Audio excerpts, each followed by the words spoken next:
Game begin.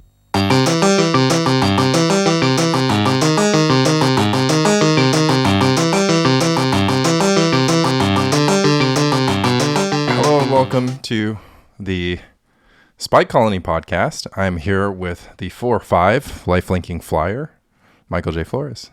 Man, 4-5 life-linking flyers are pretty good. We were live chatting the finals of the Italian National Championship yesterday, and I was speculating whether Mengu would even side in 4-5. Well, actually, they're not lifelink, and he specified that, and it was important in the games, actually. I didn't even think he would bring him in. I thought he was just going to side in Meddling Mage, maybe, take out those Sabo's webs and maybe a Tide. But he just ancient zoomed out his Exalted Angel and just killed the guy. Yeah, I mean, sometimes you got to do what you got to do. I think it was definitely, if you knew that the Elves player's sideboard had 6 Naturalizes and 2 Tormod's Crypts, it makes a lot of sense to try to have a more controlling game plan. But, of course, the crucial moment came when his opponent had him dead to rights and tapped 8 mana and then was like, wait, does this work? And thought that a Exalted Angel in combat would save Menguchi from going to 0 life, when in fact Exalted Angel has the original templating, and they changed it because it was confusing to people, but it has the Spirit Link templating, which puts a trigger on the stack, and if there's a trigger on the stack with life gain and your life is 0 or below, you lose the game. So my guy, I guess, taps 8 mana and then passes the turn, and Menguchi immediately puts a Meddling Mage into play, naming Biorhythm, and seals the deal with not much resistance from the Elves player. It wasn't that kind of mathematically automatic, because he put up some resistance with the Tranquil Domain, which was pretty cool, messed up Mengu's Parallax Wave. There was a little back and forth to it, but yeah, I think that he could have just won, right? Like he would have just attacked. Well, Mengu would have gone to like 1 or 2 life, right, as a result of how many creatures he had. He would have gone to 1 because he had just an Exalted Angel in play.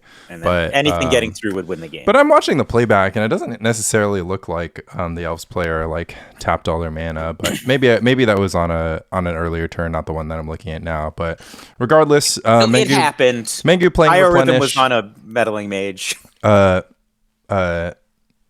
Mengu, of course, on Replenish. There was also the tournaments in Rochester and Madison this past weekend. Rochester was won by Broccoli Soup, the Suicide Black deck, splashing Rancor and Call of the Herd. And the Madison tournament was won by Tireless Tribe. I don't know what you want to call it, tempo, whatever. I thought you were going to say combo, and I was going to say like maybe air quotes the word combo. Yeah, it probably, I mean, of course, because the lists, I guess, haven't made their way anywhere because BK hates us. We don't actually, I haven't been able to scrounge up. I mean, maybe it's Tireless Tribe the Rock, right? If you think about it, if you've got a card that like sometimes makes 3/1/1s, sometimes makes 1/6/6, sometimes kills the opponent with, if you discard your hand, right? Like, yeah, it's the Rock.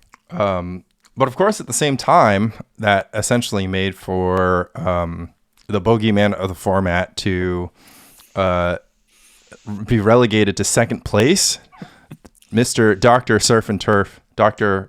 Surf and Turf himself, David Raska, came in second with his updated Dr. Surf and Surf deck, taking out the Surf and just bringing in the books with 4 accumulated knowledge and 3 dominate in the sideboard. He specifically wanted to stunt on the Duress crew, who was in podcast form brewing the ultimate Terrygeddon anti-weapon. And of course, if you aim for the king, you best not miss. And unfortunately, the Bradley Stone with Terrygeddon could not line up his 5 red blasts with David Raska's sort of oppressive value engine from accumulated knowledge and dominate. So really cool stuff. So two Dreadnoughts in the top 8 of Rochester and 3 in the top 8 of Madison, as well as the finally a Dreadnought appearance in a European tournament, which almost never happens. As well as a Dreadnought player. There was a Dreadnought mirror at table 2 or table 3 that drew in, like, one of the pilots drew into 9th place. And that was actually another Andrea Paiganti, for those who know the online scene, who I reached out to on Twitter and shipped him the Raska sideboard guide so that he could get prepared in time. Lanny, I actually hadn't seen the Hoot Nanny Blue deck by David Raska. Right, because you're too busy playing Arena. Yeah, so I played 3 games of Arena just now, like while we've been podcasting. I won all 3, in case you were wondering. One of my opponents was playing some sort of apparently new cards theme deck, but I took his gems anyway. But the thing that makes me so happy about this deck is it doesn't have Parallax Tide. And so I can fully build this deck, take out all the blue-white dual lands that are in my current Shrimp deck, put those into 23andMe, and then have this deck and the Tide deck built at the same time. So I was having a problem. I couldn't have 2 decks built at the same time because I didn't want to invest in another set of Parallax Tides. But in fact, I can have 3 decks built at the same time. I'm happy for your collection. Regardless, it was pretty next level for David, but it's also crazy that he basically just fell to Carnophage, Jothi Slayer, and Cabal Therapy and Duress in the finals. So sometimes all you got to do is just put a creature on the battlefield. It's not crazy at all. We were talking about how black decks were actually quite good against Dreadnought decks last week. This black deck has no removal spells main deck. Oh, wow. And Bone Shredder is a removal spell, Lanny. Just 4, yeah, right. A non-Dreadnought removal spell, and just 4 naturalize in the sideboard, along with a Singleton Diabolic Edict, which often just eats a Mission Factory. But the next level, of course, is the 4 Hidden Gibbons in the sideboard. Also in Madison, there was a green-red Ponza player who took out the Call to Herds from their sideboard and replaced them with Hidden Gibbons. So add Hidden Gibbons to your cart, everybody. We've talked about it multiple times on the cast. We got it wrong quite a few times. It is not a card that is particularly good against burn. But if it's fine. I think it's an upgrade in some decks to what you might otherwise have. Well, again, if people are blocking with their 3/3 Mishra's Factory, a 4/4 Ape is going to get the job done. We also had back to Italy, I think 2 Elves players in the top 8. We had a Dance Academy deck, which is a Buried Alive deck that can either get Academy Rector to get Mind Over Matter, Arcanus together, or just do Crozian Cloud Scraper and Sutured Ghoul. Is this a Dance Academy deck? This is what they mean when they say Dance Academy? I mean, I don't honestly know, but so we're talking about. Actually, this is a deck I was really excited about. I think it's like his Corpse Dance and then the Mind Over Matter plus thing. And there's also Form of the Dragon, and there's Burning Wish. There's a little bit of everything. Yeah. So the win con is Burning Wish for Fireball, which this is Giuseppe Di Vincenzo's deck, and so this deck has 3 buried alive, but I guess you can get one because you have 2 Intuition. You have 2 Burning Wish, yeah. So you have 2 Burning Wish and 2 Intuition. So you have. No, you get Intuition for buried alive. You have Burning Wish for seven buried alive. Yeah, so yeah, you can solve that problem, I suppose. Yeah, I actually think that this deck should have a 3rd Burning Wish so that it can consistently build its own demonic tutor. If it wants to invest 5 mana, but Well, the problem is only 1/2 the combo is a sorcery, that being Buried Alive. Of course, Buried Alive, you can't run 8 copies like you can with Corpse Dance and Shallow Grave, but on coverage, we watched Burning Wish, Wish for Exhume, and put a non-hasted 26/26 Sutured Ghoul onto the battlefield in the face of a known Replenish being the last card in Menguchi's hand. I, of course, was just like, Menguchi has two red blasts in his hand. There's only 2 red cards in Giuseppe's deck. So assuming that Form of the Dragon is not staying in the post board, I was like, what's Mengu doing? But of course, Giuseppe was just forced to Cabal Therapy those red blasts away because it stopped him from being able to exhume. And Mengu just had a little bit too much heat in his hand. And, you mean blue blasts? Yeah, sorry, blue blasts. Mengu had like 2 blue blasts against the 2 burning wishes. And I guess maybe he thought there could have been potential red blasts. I'm not sure what he was thinking, but he ended up having 2 blue blasts in hand. And of course, them mattering at the end of the day. So this deck has 5 creatures in the main deck: 2 Academy Rectors, 2 Crows and Cloud Scrapers, and a Sutured Ghoul, right? Also an Arcanist. Oh, I'm sorry, 6 creatures in Arcanist. So you can so for one chain you could do is to do a Sutured Ghoul and 2 Crows and Cloud Scrapers, and then use Corpse Dance or Shallow Grave to get the black creature, which would be on top. It would come out and it will have haste, remove the 2 Crows and Cloud Scrapers, and attack for 20 plus trample, right, in one turn. 26, yeah. Yeah, so that's one line. You can get some combination of Academy Rector into the graveyard, and then it looks like you have to kind of flash it back with Cabal Therapy. Is that what you have to do? I think you're just casting this Academy Rector a lot of the time. Yep. I have no idea, honestly, because if you're taking the Mind Over Matter line, you have to like find Academy Rector, get it on the battlefield, sacrifice it, put Mind Over Matter into play, then find Arcanist, put Arcanist into play, then draw your whole deck and make roughly 40-ish mana so that you can Burning Wish for Fireball. And I love that it's Fireball and not Karavic's Torch. It's a nice little touch there. Of course, you have your whole deck in your hand, so you just duress them entirely. But it's the little things. So you're using literal a card that you've drawn with Arcanist, and then so you discard a card to untap Arcanist, but you're drawing 3 at a time with Mind Over Matter. So I guess that's working out for you. You have a third of your remaining deck in your hand, and then once you have that should be around. I guess I don't even. Or sorry, you have 2/3. So that should be around 30 cards, and with 30 cards, you can then make 30 mana using Mind Over Matter, and then wish for Fireball lethal. Yeah, but this is like a really workmanlike way to do it. Yeah. Right? Like, well, you can also just I'm discarding one card to get 1 mana. So I right? guess of course you should probably just, once you have your entire deck in your hand, just do the Sutured Ghoul combo, because again you can just discard the Crows and Cloud Scrapers to the Ghoul. Or to the Mind Over Matter. Anyways, well, combo deck. That would be a way simpler way of going about it. But just in case your opponent has, God knows what hate thing in play. They just have a Teferi's Moat on black, and you only have 1 Burning Wish left, so you can't use that wish for Vindicate. Then you wish you use your remaining wish to get Fireball, and then you Fireball them.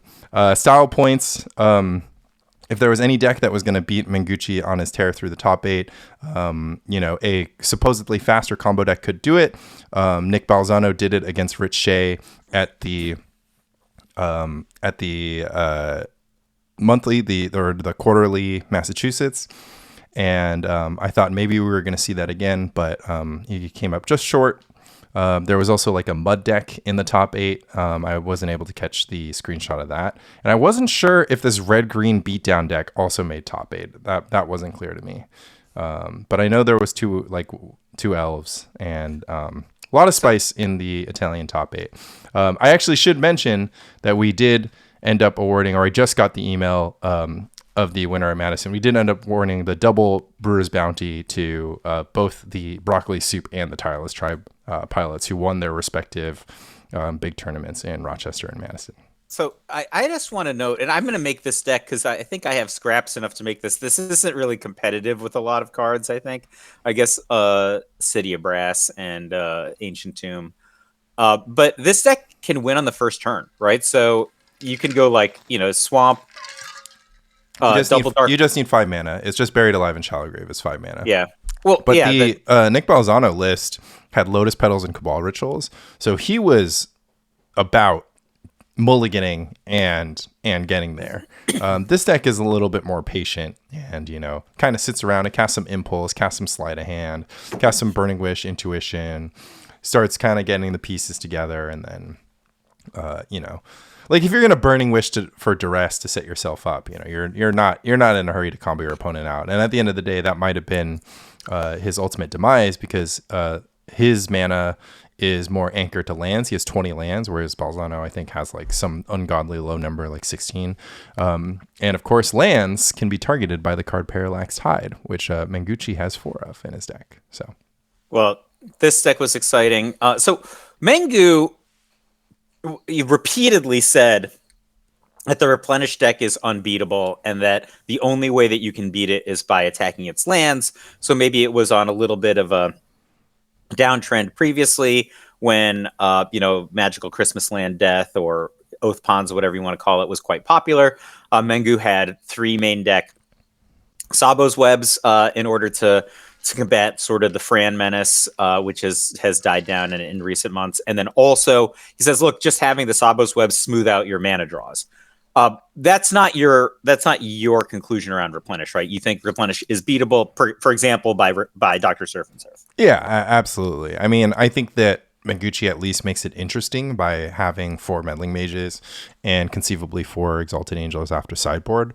Like, I think it would become a lot closer, but Mengu also notably only has the 2 Arcane Denial in his entire 75 as far as stack interaction. So, between having the Tide plan and the Mishra's Factory plan, you're often just going to be able to tide them out and probably just get through on your ability to just have Mishra's Factory. I think he has a lot of, like, especially in game 1, it's like a lot of equity in plan A, and then he only has plan B, right? It's not a lot beyond the idea that he's siding in 7 creatures in almost all of the sideboard games. Yeah, I mean, I think like 8 creatures. Yeah, I think that like the big thing is that I don't think that Mengucci has played against Surf and Surf, and I think that if he was, I mean, I don't know what happened in his tournament. Maybe he got paired. Like there were at least 2 players who had the deck and understood the strategy, which is of course game 1, counter all the threats, and then just mill them. Don't worry about anything else. And then game 2, you just become a Tide combo deck. Now, granted, the 3 Sabo's Webs have text against the Surf and Surf deck, where if you become the Tide combo deck, your win con becomes Tide instead of anything else. But my opinion of it is that you're playing attunement. You're putting attunement up against Flash of Insight. And if my opponent is Mengu, like I think I'm definitely just going to have access to Powder Keg and access to, like Chain of Vapor. I can just do Tide combo. Like if your Meddling Mage is naming Dreadnought, then I can just do Tide combo and then bounce the Meddling Mage. It goes back to your hand. You have no lands. And then the game becomes about mana again. Like the Replenish deck isn't a control deck in the sense that you can't put 24, like you can't put 8 or 9 of your 24 lands into play because you're activating attunement ever, and activating attunement essentially stops you from making land drops if you're going after value. So I would be interested if anybody wanted to, I've long been a believer that having 4 Exalted Angel is like a great place to be. But I would just be worried that this deck just gets a little bit too crippled by Tide. And that's just, Mengu said himself, is like the way this deck loses by attacking its lands. Like, okay, well, you just turn into a Tide control deck and, the wheels just kind of fall off. Like you might just get the majority of their colored sources off the battlefield with a Tide Chain of Vapor, right? And then what are they going to do? Just cast 1 spell, 1 blue pip a turn. I mean, the fact that all the business spells in the Replenish deck cost 4 it's kind of its Achilles heel, right? So, I don't know. I obviously was an early Replenish stan, but the shine of it has fallen off to me in the last 2 or 3 years because, in part, like remember when Itai made his run with blue-white Dreadnought to he the just beat finals. Replenish He beat a bunch of times. Replenish every round, Yeah. right? And he's a brand new player, right? So that's sort of what I was thinking. On the other hand, I think to be 100% fair to Mengu in his position, which maybe we don't agree with, but he has a lot of resistance to Dreadnought in game one, right? Like Swords to Plowshares, Seal of Cleansing, and Cross Your Fingers, Parallax Wave have good interaction with the relatively few ways for Dreadnought to win. And then after sideboarding, adding 4 Meddling Mage and potentially 2 Arcane Denials, that's a lot of resistance to right. planning. But game one, Dreadnought's not concerned about winning through Dreadnought, right? Like you're just going to pitch your Dreadnoughts to foil and then eventually mill them.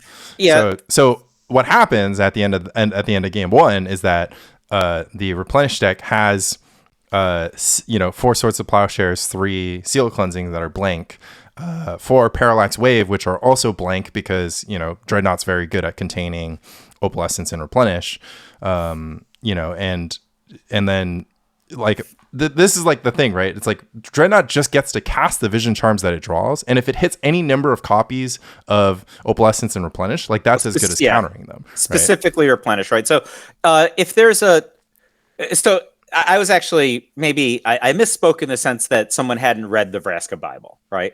Like that's the right. He'll win. He'll win if the Dreadnought player thinks that game one has anything to do with attacking with the 12 power creature. Now, sometimes if the Replenish player is panicking and they sort of realize what's going on and they start spinning their attunement and they start discarding copies of Swords, Plowshares, and Seal of Cleansing because they want to get that Opalescence onto the battlefield. Again, the only win condition in the main deck of Replenish is Opalescence.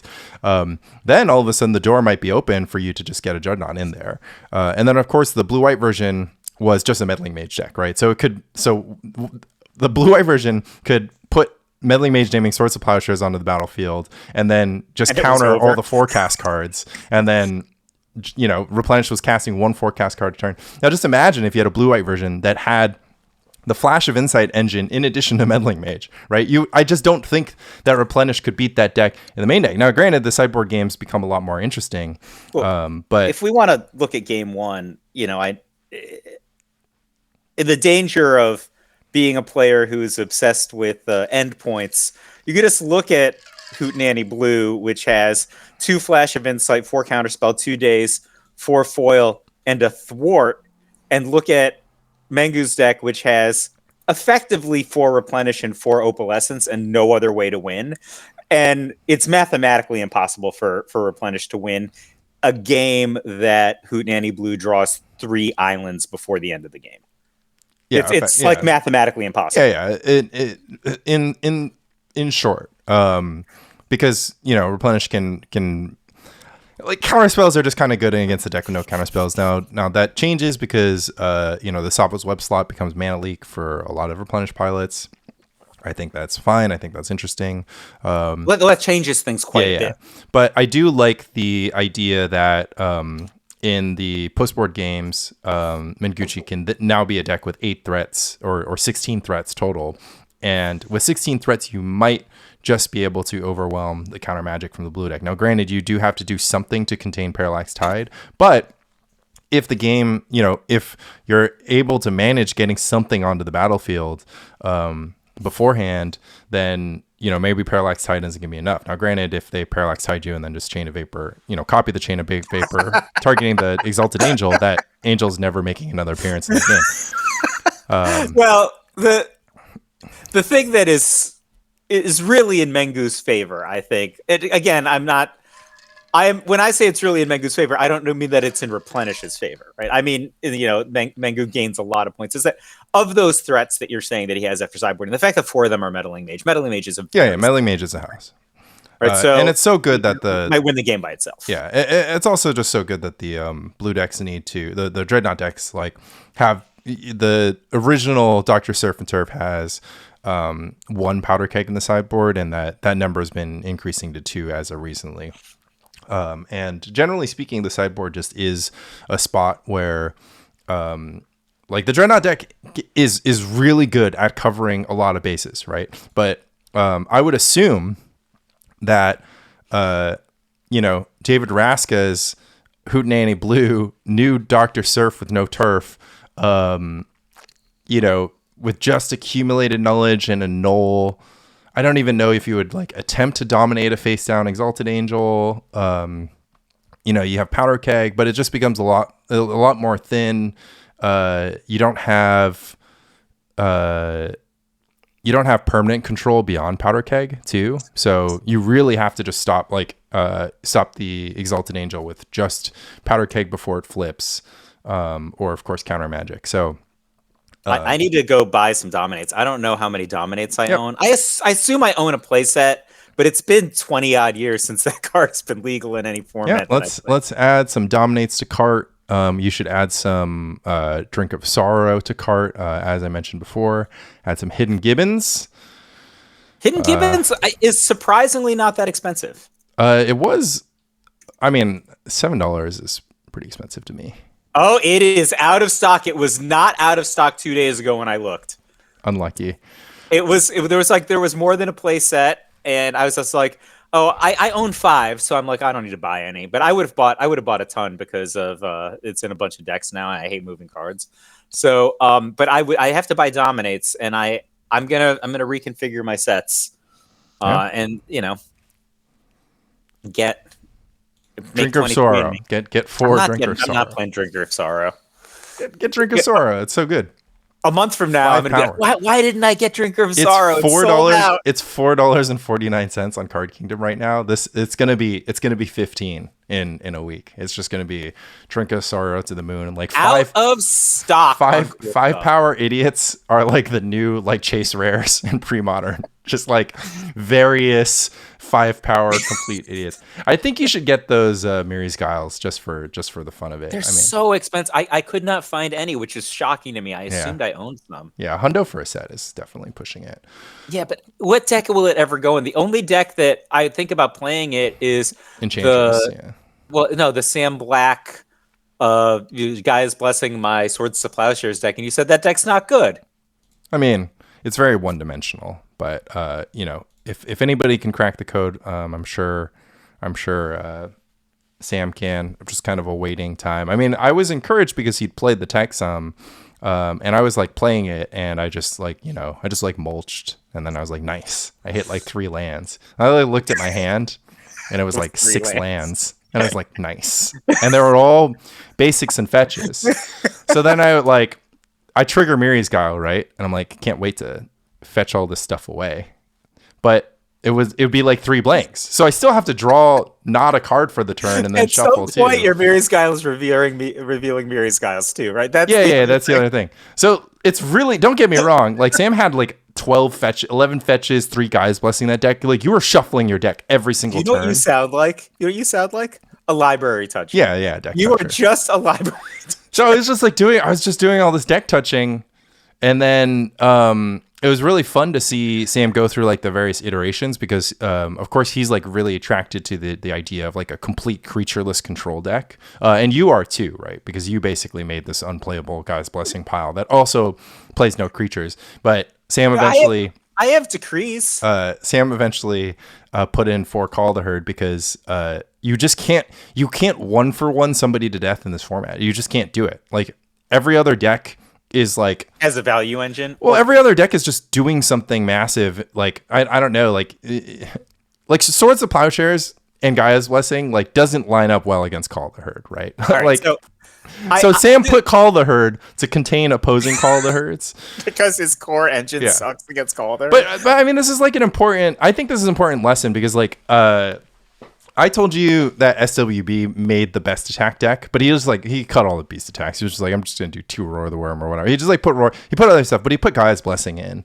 and I think that in the post land tax era, it's just really hard. I think that Sam's Enchantress deck is probably the closest to drawing enough cards for Gaia's Blessing to be a thing, but you just don't need to like. It's so funny because over a year ago now, like you were basically saying like I don't understand control, and now my opinion is just there is no control. There's just no deck that needs to be bottomless to like completely. And I know Rich and Sam are just like Okay, obviously great players. You need to slow down. You've said so many things that I want to respond to, and the listeners are probably all digging their fingernails into their palms right now. I'm gonna stop. All right. Number one, there are the 3 points that I extrapolated, and I can't even keep them straight because you kept going. One, you made me rethink a fundamental thing in Premodern just now. Okay, and so I think this is worth pulling out. When we had Sam on, this sounded so smart to me, right? It's that Swords to Plowshares is the best, and Sam's idea is to cast more and more Swords to Plowshares, which is why he's obsessed with Gaia's blessing engines. You correctly accused me of making I'm not going to use the word unplayable. It's never been played. It's never been played, so who knows? Jury's out. Jury's out. Unknown if it's unplayable or not, but I will proactively defend myself by saying, when I announced the deck, I said, am I the worst for? And then I posted the deck, right? I didn't say, this is the best deck I've ever made. I was just like, is this the worst? And Rich and Phil were like, this deck looks great. So, pause. But you made me... I like the one absorb, don't get me wrong. Yeah, but the one absorb became all those renewed faiths. So I'm like, one absorb isn't enough, right? The history of the one absorb is when I was testing Landstill against Roland like 2 years ago. I won every game that I cast the absorb. Yeah, of course. Right? Because Roland was playing burn. If you resolve absorb against burn, you're in really excellent shape. All right. Every game I cast the one absorb, I won. All right. And that's not a good matchup. So to be clear. Okay, so one, maybe let's rethink one of the fundamental precepts of Premodern, which is that Swords to Plowshares is the best card, and that casting 6 Swords to Plowshares is super good, which is kind of the Sam Black thing. Ooh, I love this. Yeah. And so I'm like, maybe that's just wrong. And that everybody's been kind of operating from this sense that Swords to Plowshares is the best. I made probably an unplayable deck. I've made a bunch of decks like this. When Lanny says that he makes me I make him sit there and play test some unplayable deck, it's because I have this idea that we're like, well, if we factor fiction into enough Swords to Plowshares, we could overwhelm our opponent, right? Maybe that's just not true, right? Maybe Swords to Plowshares isn't the best, and maybe the reason for that is that some decks don't even care about Swords to Plowshares that are quite good, So that's one. Second of all, I am super guilty of this, but not when I win. When I win, I don't do this, but in my heart, I am a deck toucher, right? But you know who loves deck touchers? Any motherfucker tapping 3 mountains for a 6/1, right? They love that you are spending your turn. Oh, I'm going to deal 1 damage to myself so I can look at 3 fresh new cards and tap out at sorcery speed once again. Yeah. We love deck touchers. I love you people. I put out a new Burn versus Goblins video, and my opponent played Wooded Foothills, and I was just like, nice. Yes. And then they played a second Wooded Foothills. I'm like, ooh, I feel like I'm playing Modern all of a sudden. My God. They're starting at 18. So when I was playing against Ty for top 8 at that whatever tournament it was, Bearded Dragon tournament last year, we played same 75 Lanny. Right. You cracked a fetch. That was your mistake. Yeah. I lost because I drew 7 fetches and he drew mostly mountains in game 3. I just lost because I cracked a fetch. And that was enough. And so the margins are so tight on things like that in some matchups. Being a deck toucher might feel good in your soul, but it is not good in your win-loss record. Right? If you even look at the decks that have powerful draw engines, look at them. Accumulated knowledge decks have moved away from intuition to just casting accumulated knowledges. Right? Yeah, 5 mana draw 3 is just not enough, which is kind of interesting. You know what's better than 5 mana draw 3? 2 mana draw 3, and I've already drawn 3. Yeah. Right? So I think maybe let's rethink the idea of deck touching, and I will bring this up. At the last meetup, I lost to some moron. I can't even describe how stupid he was, but he said a really smart thing, which was, I made the heroic play of using my Survival of the Fittest to immediately get a Masticore. And this guy was just like, oh, he's going to use this Survival of the Fittest to just do some sort of deck-touching draw engine.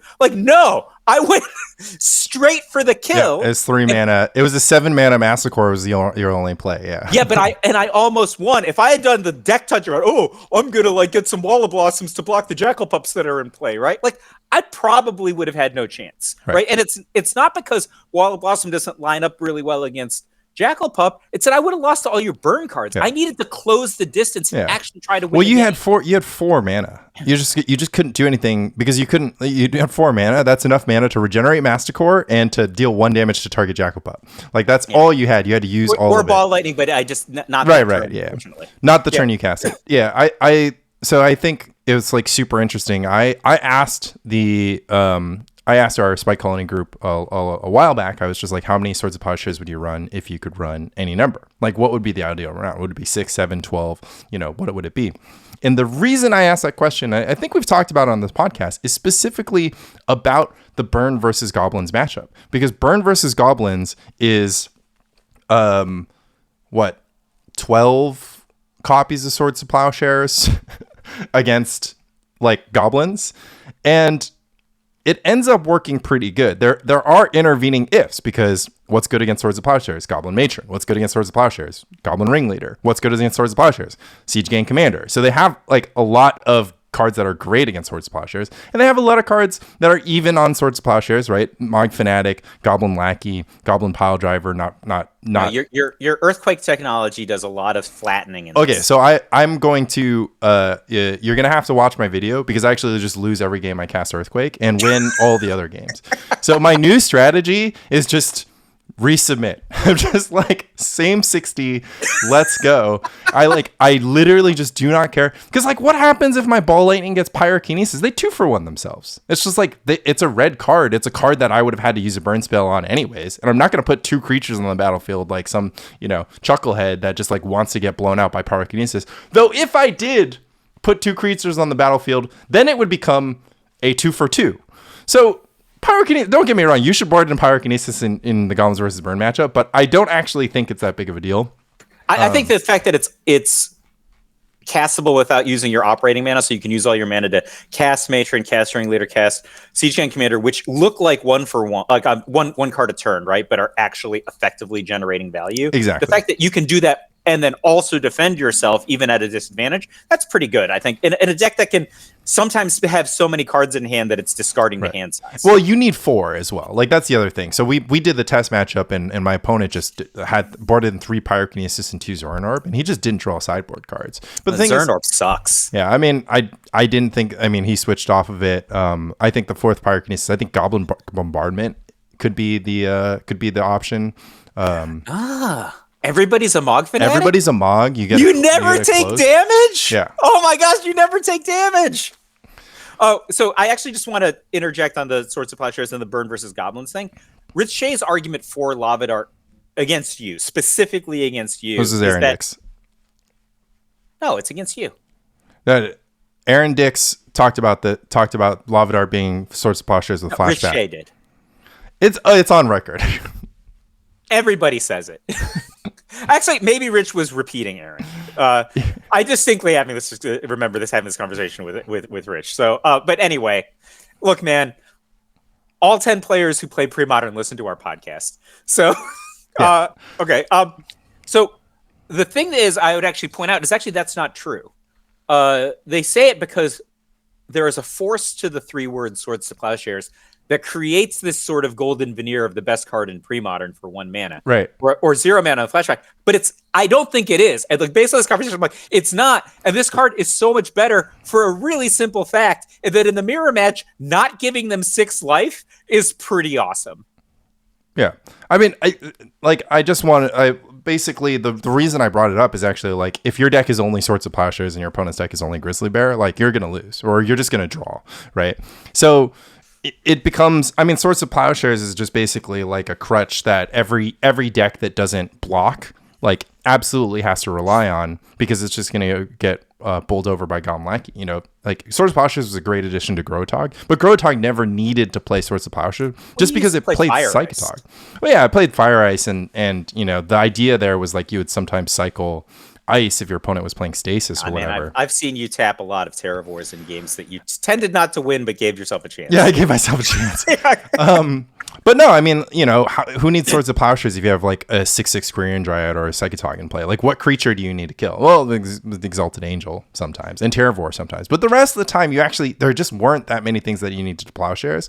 And this also, helps with thinking about decks that play main deck Naturalize, right? It's just like, I really like the decks that are brave, that have green or white mana, and just don't play main deck Naturalize or Disenchant, because they can look at what they're doing and just be like, there just aren't a lot of artifacts or enchantments that need to be killed. Like, my favorite thing is the game of chicken that you play with Terrageddon pilots, where like people like the only enchantments and artifacts that Terrageddon plays are 4 Mox Diamond and 3 Sylvan Library, and then sometimes it boards in whatever Curse Totem, Circle Protection, Warmth, like Zurin Orb, I guess.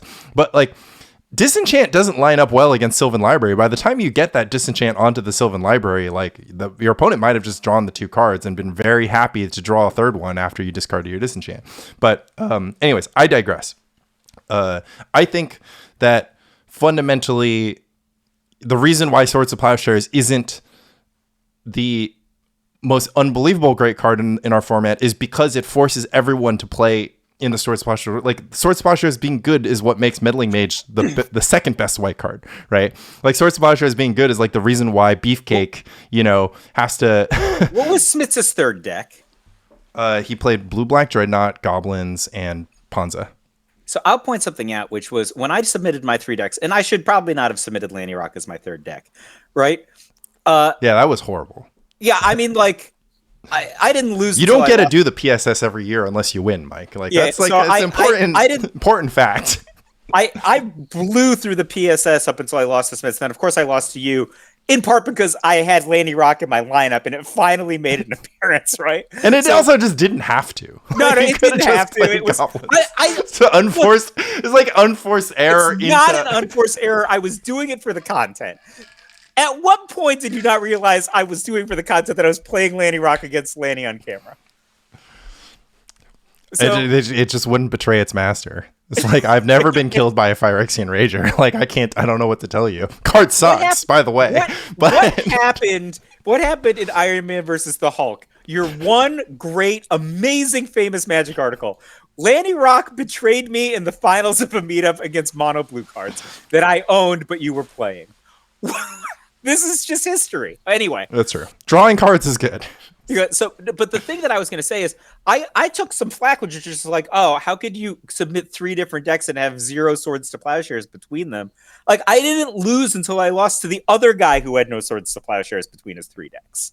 Yeah. Right. And so, yeah, I mean, I think it's like what you're saying is super notable, but the reason why it's notable is because all of the decks that are good are ones that are like resilient to the card Swords of Plowshares. Like, Burn is probably the weakest to Swords of Plowshares, right? Replenish is completely indifferent to, just like doesn't care. Dreadnought is resistant. Like, Swords of Plowshares is like Ascendant deck. Yeah. I didn't believe it. It is the Ascendant deck. Every Call the Herd deck is, of course, relatively resilient. Some amount of resistance. The Survival Rock deck doesn't really care if you plow it. Yeah, that's what I'm saying. Black green. Yeah. Whatever you want to call it. Yeah. It doesn't care. Yeah. You know what cares a lot about? Phyrexian Furnace. Yeah. If you have a main deck Phyrexian Furnace, like the black green deck actually basically folds. They have to get their 1 Nantuko Vigilante. So if you draw 2 Phyrexian Furnace, they can like never win. Yeah. Because they have a draw engine, but the draw engine is literally predicated on you not having. Oh, it's just like a deranged hermit whenever you find a creature, right? It's not the end of the world. Yeah, but like, you only have 2 though. Who can't beat 4/1/1 creatures for 7 mana or whatever it's got? 10, yeah. Like that's not hard to I don't know. I mean, I think the Swords of Plowshares is hard. I guess Swords of Plowshares is like really great against Dreadnought, right? But it also forces you, like, if you're okay, so the card Swords of Plowshares is good against Dreadnought, but Swords of Plowshares decks aren't particularly good against Dreadnought, right? Like Replenish and even Terrageddon, evidently. Like, a lot of these decks, like a lot of Swords of Plowshares decks, they're just trying to outcard them. And if you're not like a blue-white deck, that has Swords of Plowshares and Meddling Mage and Counter Magic, you're going to have a hard time. Like, Grotog is going to be really good against... I still think Grotog is going to be really good against Dreadnought, but, in part due to Swords of Plowshares. But just a lot of the times, Like, Well, the difference between Growatog and many other sorts of Plowshares decks is you put a legitimate clock on the opponent, Yeah. so they can't do a sit there game, right? So if you're saying like I'm on one side I'm Replenish, on the other side I'm Dreadnought, right? Dreadnought can just beat Replenish with Vision Charm, exactly, right? yeah. If I'm and then Replenish can't stop them. Like literally, what are you going to do?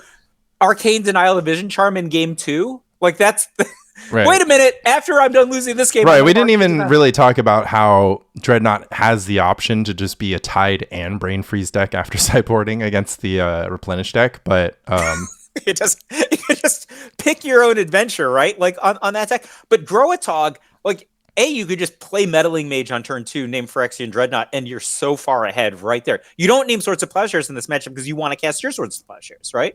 But just naming Dreadnought is really, really powerful. They have to deal with your Meddling Mage. If you get a second Meddling Mage, you name that one on Swords of Plowshares, game's probably already over, right? Or it depends. If it's against Dr. Surf and Surf, you can name. Well, so Rich and I played Chain of Vapor. Rich and I played Blue-White Dreadnought against Replenish, and he like just Brain Freeze me out of the game. And I didn't have Meddling Mage, but I had like 1,000 Abeyance, right?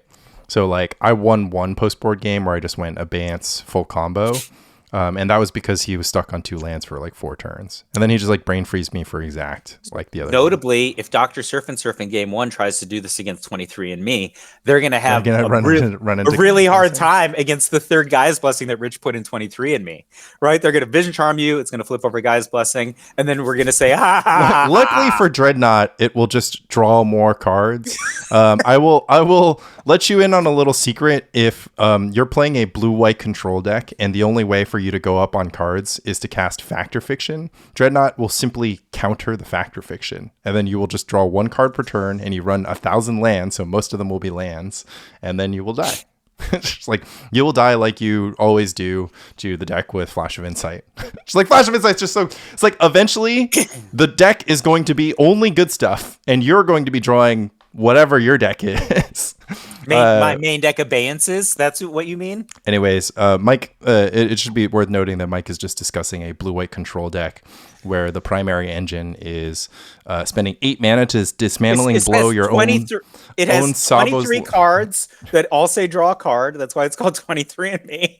And it has 4 Sabo's Web and 3 dismantling blows, so you can build your own Factor Fiction. It is a build your own divination, and it costs 8 mana. But you said 7 because you miscounted. Yeah, I literally thought that dismantling blow could not possibly be 2W kicker 2U. Like I thought it was just kicker 1U. Like I thought it was a playable card. Nope, you were wrong. Mana. 8 mana. It's just like catnip for deck like, touchers. Yeah, for deck touchers. My deck has Renewed Faith. Main deck Abeyance. Gaia's Blessing. This is. I mean, it just dawned on me that Rich J put 4 more Windswept Heath in the deck when I only had 4 Flooded Strand. This is just literally the deck toucher's dream. This deck. Anyways, I wanted to talk a little bit about Burn because I actually, after meetup and after recording the Goblins versus Burn video and just in general, I feel like we just have to come up with the sideboard that beats Dreadnought. And surely there's a way, or just like a main deck that's like super different, that like has options. Because I am like loving 4 Sulfuric Vortex Life right now because every single time I cast it, I win the game. And I'm like Dreadnought. Well, the problem against Dreadnought is just it costs 3 mana, right? Like, I mean, it wouldn't be. It might be the only. Well, it would be like plausible if like it couldn't be blue blasted on the battlefield. Like if it could only be interacted on the stack, then it'd be fine. But it's just going to hit the battlefield. And it's too slow. Like their clock is 2 turns, like 1.5 turns. It's like it's not a good card in the matchup. Well, you need something, right? So you can't beat them with Shock, right? Because Shock is just discarding a card. Andy made a very astute observation, which actually to me felt like an unlock of the entire Burn archetype, where he was just like, like. They're going to discard 6 cards because the first 6 bolts are just going to the graveyard, and I'm going to be at, This is 2. Literally finding the 3 gears. Well, so it's a little different to me because I was just kind of like, I think that people don't actually know that there is no Burn draw 6 cards when actually you win all the games that you deal 10 damage with between Jackal Pup, Jackal Pup, Mog Fanatic, Grim Lavamancer, Ball Lightning, Curse Scroll, and Sulfuric Vortex. Like the majority of your damage comes from that. The rest of your damage comes from Fire Blast. And then most of the time, you're just like Seal of Fire, Incinerate, Lightning Bolting creatures so that you don't die, so that all of your other damage can develop. And the problem with the Dreadnought matchup for the Burn matchup is that you have 4 Incinerate, 4 Lightning Bolt, 4 Fire Blast, and 4 Shocks, and you can't board them all out. Slow you down for a second, because you've said a bunch of things that I think some people understood like 100%, and that like 90% of the people are like, huh. Okay. So I'll just describe a very common matchup, and people will understand this. Earlier, Lanny talked about Goblin Bombardment, and I said, oh, you never take any damage, right? And like, when you were listening, you might have just gone along, and some people might have been like, what do you mean you don't take any damage?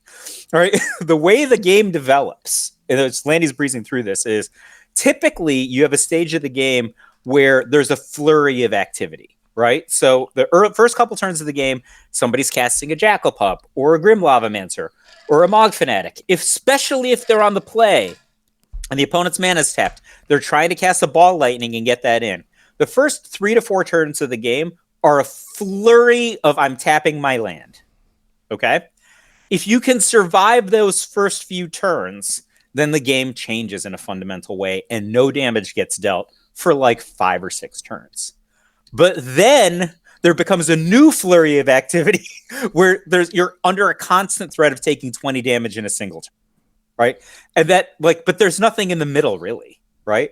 So if I mean, I wouldn't say that, just because over like the course of like 10 matches on video, I've played like every type of game against goblins, and I win all of them, where basically I just don't draw too thin. So like basically I would say that the game scripts are like, Grim Lavamancer doesn't have Summoning Sickness, you win. Like tap. Or if you're dealing consistent damage with Sulfuric Vortex, that's going to change the. It's going to change the I mean, of when I'll flurries just happen. Basically, I'll just describe, like, you know, my MO with Burn has been to just kill everything. So I never have like 4 or 5 cards in hand. I just have Fire Blast in hand. And in fact, the only games I lose is when I draw 3 Fire Blast. But the rest of the time, you know, it's like turn 6 and the Goblins player is at 18. And I think this is where most burn either decks due to composition or burn pilots get a little lost, because their opponent's at 18 and they're just like, well, how am I supposed to deal 18 damage? It's like, just don't worry, right? Your opponent also has to deal 18 damage to you.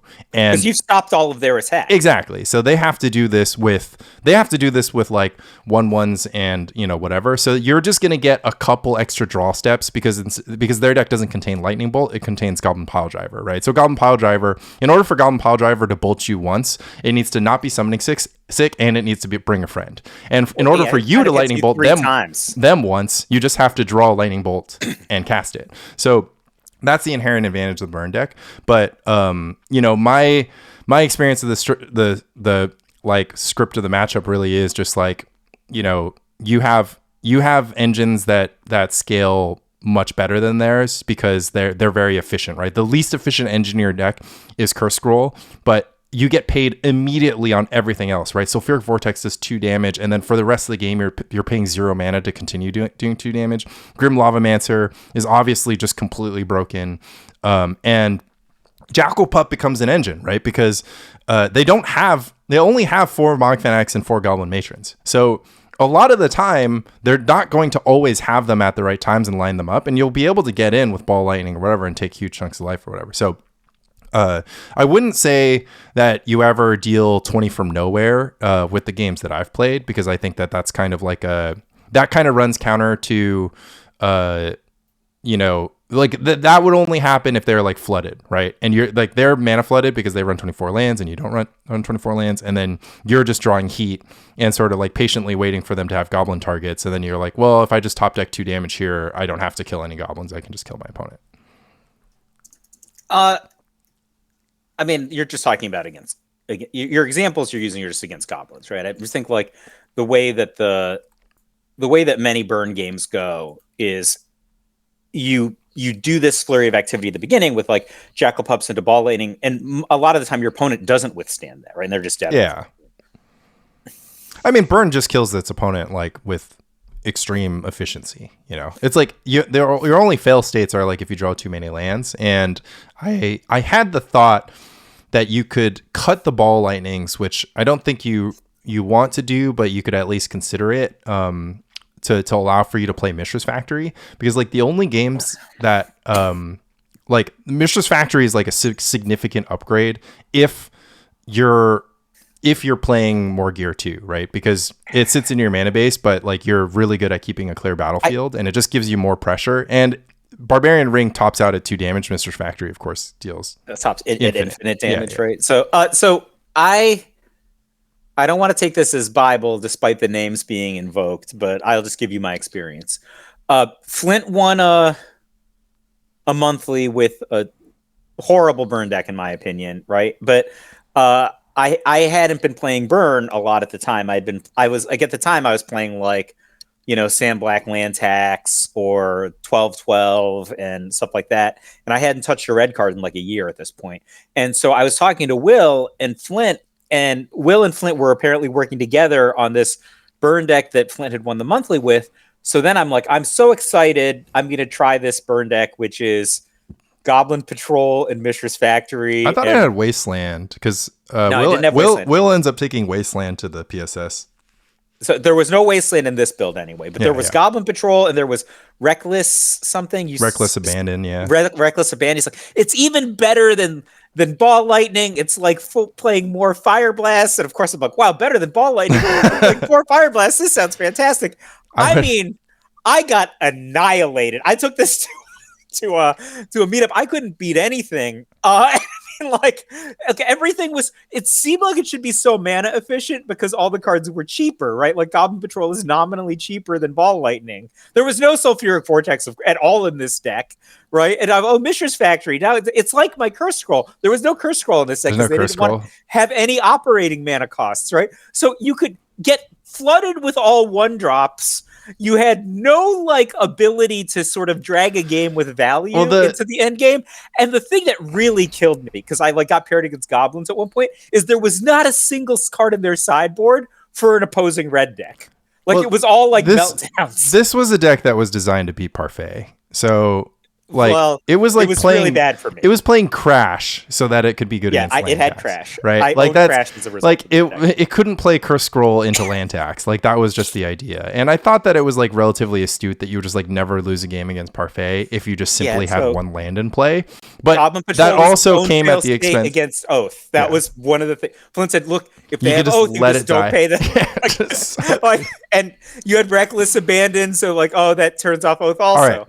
No, you're right. This was a deck that was designed against Parfait. It was super bad in the abstract. I could not win a game. Let's not throw the baby out with the bathwater. I think what Mishra's Factory allows you to do is to just put a little bit more of a value engine in your deck, but it might come at the cost of Ball Lightning, which obviously is also a value engine. So it's just kind of it's not really a value engine. Obviously, it just takes a big chunk. But yeah, it's drawing 3 cards. Exactly.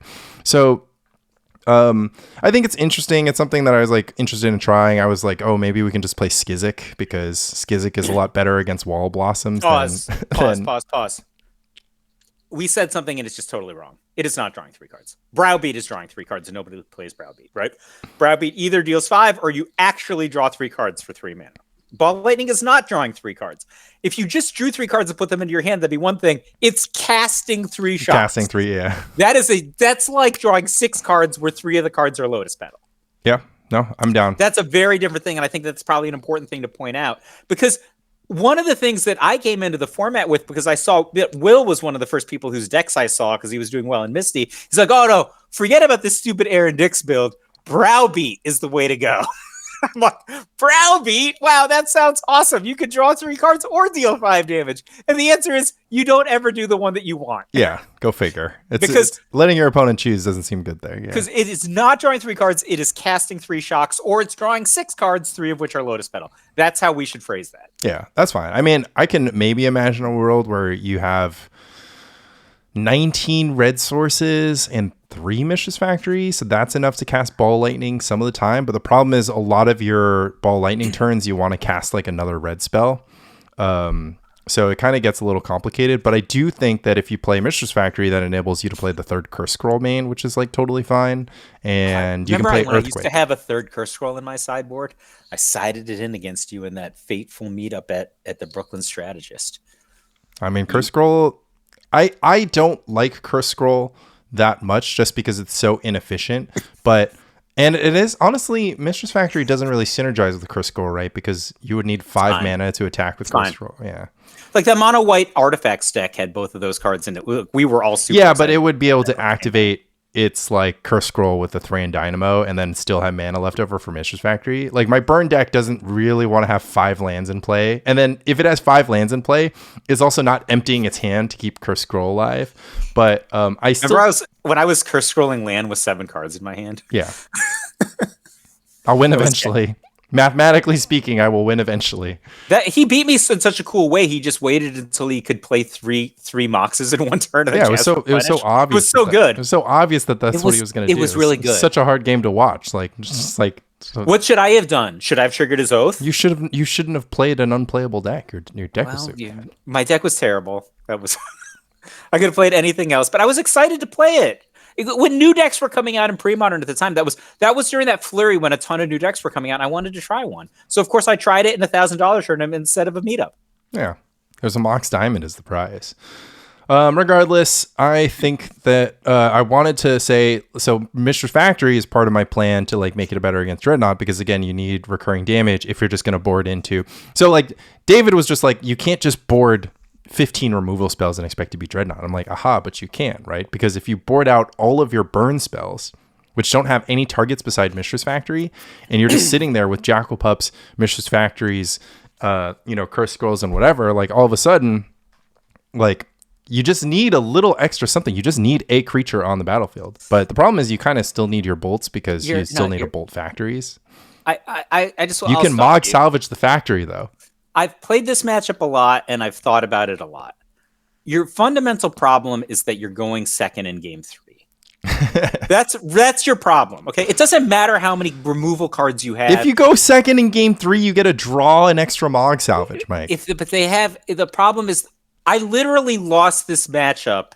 Remember the weekend I was just like, if I just played Mog salvage instead of stupid overload, I would have won the tournament. I mean, I won the tournament anyway, but the problem is if they have 2 free spells, almost none of these things, all of these theories break down if they have 2 free spells. And they always have it. Or you can't plan for them not to have it. That's really the thing.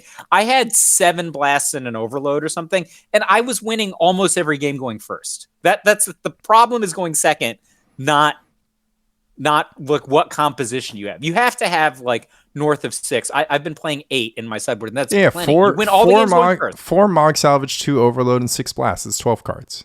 You're gonna have 2 in your opening. Then I have hand. no cards for any other matchup.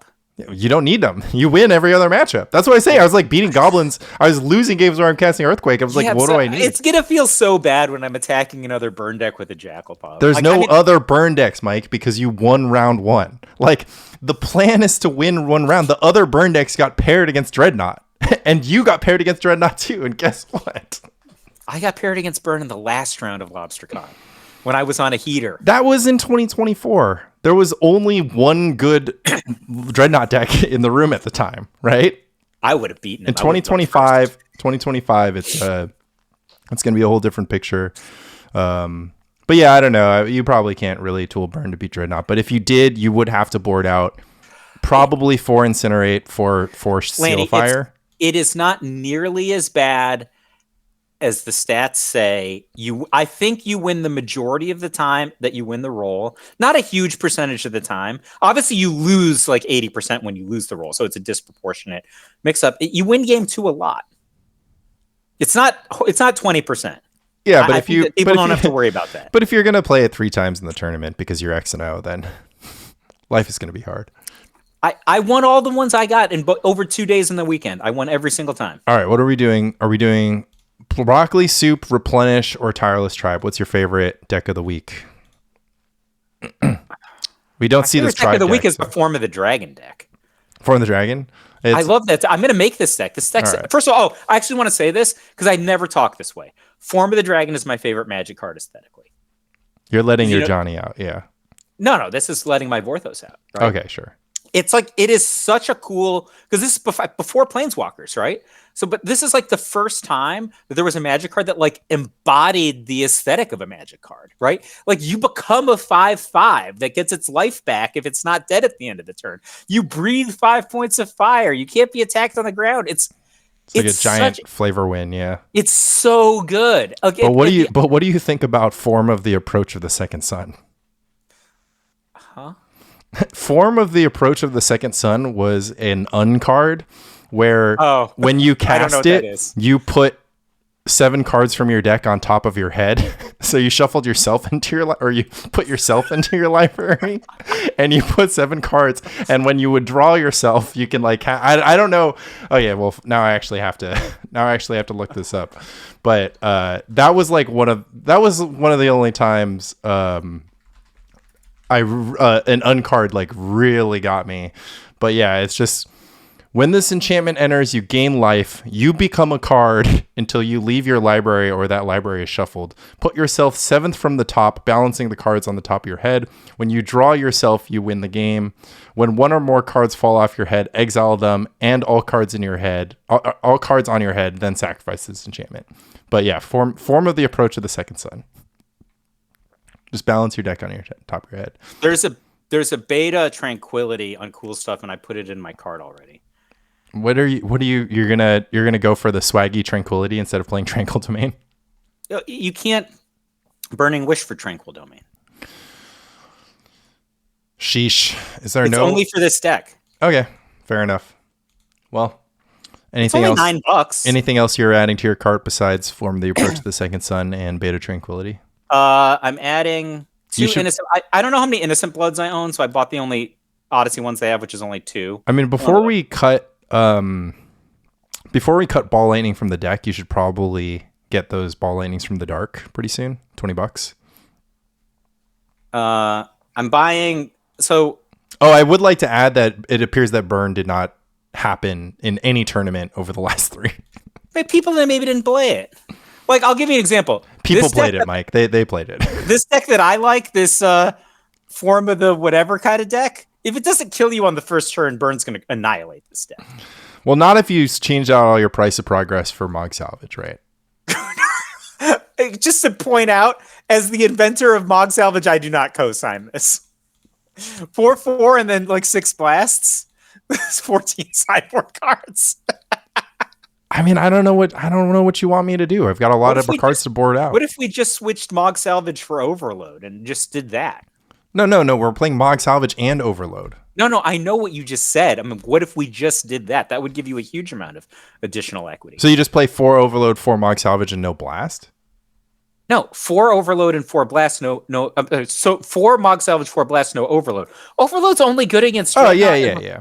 And like what? So so I'm now overloading a Sphere Resistance sometimes. Yeah, that sucks. It really sucks. Yeah, I agree. Good. Yeah, and that's a good matchup, right? Like that's literally a good matchup. Well, no, because I cut all the Price of Progress. Oh, so I in my universe we're not cutting everything, right? We're just making some tweaks to make our deck a little better against Doctor. I think we need 10 sideboard cards. 8 is not enough. We need 10. So I am going to own this. This is a shortcoming on my part. I am down a Sulfuric Vortex to start, right? I only have 2+1, and I'm historical 2+2 guy. I used to have room for a Curse Scroll on my sideboard.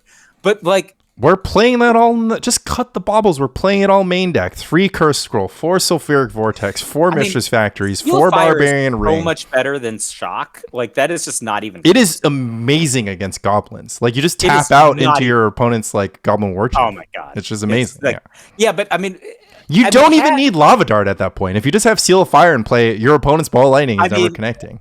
I'm never going to unco-sign Lava Dart because I got you with your blue combo deck with it, but you're kind of right. Like, because Seal of Fire is just an incredible prophylactic against Ball Lightning. Like, you never get hit, right? So, all right. One more thing is how much better you can make a deck that is basically 20 copies of the same card. Right? You can make it a lot better. Well, so you can't change Incinerate, Lightning Bolt, Seal of Fire, Fire Blast, right? And then you can't change Jackal Pup Mod. Seal of Fire is better than Incinerate. I mean, it is, but shock isn't better than incinerate. Like shock and incinerate are close, and you just need one of them costs 1 mana. I mean, you just need the damage sometimes. Like I Mistress I Factory don't is disagree with you, and it's not true. Mistress Factory is 3 toughness. The what was I gonna say? Oh, the other interesting thing: should we play fewer than 8 fetch lands in our burn deck? Should we play like 7 or 6? But all right, so because I'm gonna jump ahead because you want to get more barbarian rings, right? No. If I'm gonna play more barbarian rings than I play 4 barbarian rings, to be clear. But if I was playing more Mistress Factory and not barbarian rings, it could open the door to just not playing 8 fetch lands and just like not losing life sometimes. But I actually think the thinning is like pretty good. Once you take 3 lands out of your deck, if you're going long, like not drawing those mountains is pretty good. I mean, the Wooded Foothills killed me against Ty, but put that aside, you need some Grim Lavamancer fuel. Like that's the bigger thing than the thinning. All right, remember when you beat me on the graveyard 2 different ways, right? Like you were going to get Threshold if I made the correct block, and then I was dead to the Barbarian Ring, right? Like that. You kind of need all of that. Like the deck has a lot of harmonies that aren't just immediately obvious. Yeah. Well, so what's interesting is that if you play Factory instead of Barbarian Ring, you never have to do like, so granted, it doesn't come up often. Most of the time you can Grim your entire graveyard down to 0 and then just cast a Fire Blast. That's like 3 cards, crack a Seal of Fire, crack a Mog Fanatic. You're almost halfway, you're most of the way to 7 anyways to enable your Barbarian Ring. But if you did just play 0 Barbarian Ring and do it in the other order, Mistress Factory with the fancy way that you just described. Well, no, you need your mana. So like Grim Lavamancer, you're like Barbarian Ring is always the last thing that you do, right? Because it costs so much mana to do. But no, sometimes you do it so that you use the Threshold and then use the remaining cards in your graveyard for Lavamancer. Yeah, but if you're playing Lavamancer on turn 2 or 3 or turns 1 through 4, like you're not going to have Threshold for a while. I think we can agree that it depends on the game and what's available. Yeah. Most of the time I start on Grim and I end on Ring. It's very rare, and I play 4 Ring. But I'm thinking we play Mistress Factory and we play and we don't have to even think about Threshold, and then I still think fetch lands are good, but I'm just sort of like I'm trying to poke and prod at every dimension of this deck. So I think you can go down to like 2 Ball Lightning, play some Earthquake main, play the 3rd Curse Scroll, and then I don't know, go from there. I might try that on my next thing, or I might bring back Grotog if nobody wants to play Oath Ponza. Even though I got crushed by Oath Ponza when Why don't you play 23andMe? Because I have a Bant deck that I love to play, and that other people love to play too. Apparently, almost made top 8 in Italy. Yeah, it made it on stream. And I have no interest in drawing a card for 2 mana. It sounds horrendous. It's like I can draw 3 cards for 2 mana, as you pointed out earlier. But what if you did it like 20 times? Are you in there? No, I'd lose like a small piece of my soul every time I just like every single time you drew a card. Just, like smack the top of my deck, like look at it and just like, well, this doesn't stop a 3/3 elephant. Hope the next one does until I'm out of cards. So I said I needed to reply to 3 things. I only replied to 2 things. The third one is, I don't know if you know him. My old teammate Steve Sadin had won Grand Prix with the Flash Hulk deck in Columbus. So it was kind of when Legacy got classic story. Yeah, he didn't know how the deck worked. It was a real Michael J story. Yeah, yeah. So that deck was made at my house. Billy Moreno and Steve came over, but Steve or Julian came over, but Steve wasn't there. Didn't actually know how the deck worked. Won the Grand Prix. So Steve was really into Magic for a stretch there. Almost top 8'd the Kuala Lumpur Pro Tour that Johnny won. He lost in the last round to miss top 8, and it was kind of good because BDM wasn't there to cover, and BDM was just like, I can't not be there for your first top 8, right? And so it probably would have been better for Steve if he had made the top 8. Johnny won anyway, but Steve was really into Magic and spent a lot of time with me and when my kids were small. Did a lot of playtesting in my house, like spent weekends with us, like when I was taking care of the kids at the museum. So we did a lot of theory crafting at the time, and this was during a stretch when I was one of the good deck builders, and he came up with a new theory that it doesn't get a lot of play, right? And I just want to bring it up because it responds to some of the things you said, and also some of the stuff that people were talking about when I posted 23andMe. Steve said that there is a component of kind of deck philosophy or deck design that people use, but they don't know that is built into their deck. And because they don't know it's built into their deck, it's a thing that they'll be willing to cut or they just move on from. And he says decks have to have catch-up mechanisms, right? So anybody can win all the games when they start off ahead, right? So if you're on the play and you make all the proactive plays and your opponent's on the back foot, those are not the hard games to win. And a lot of the time when we talk about how to win a matchup, we're talking about, maybe play decisions that we make when we're not ahead, right? Because you actually have to have catch-up mechanisms in your deck in order to neutralize the battlefield and then take the initiative back.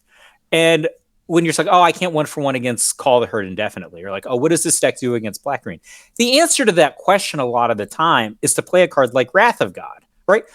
Wrath of God's a very good solution to some of these cards, right? Even if just having the redundancy of Wrath of God and Swords to Plowshares in your deck at the same time as a deck with Guy's Blessing is just fundamentally different than trying to 1-for-1 right. I agree with you that your blue-white control deck should contain Wrath of God. It was Andy who said you maybe didn't need it, but I think that your blue-white control deck should have Wrath of God.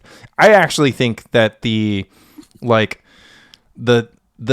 intricacy here is that, and there there's just some sort of like alchemy to like deck design that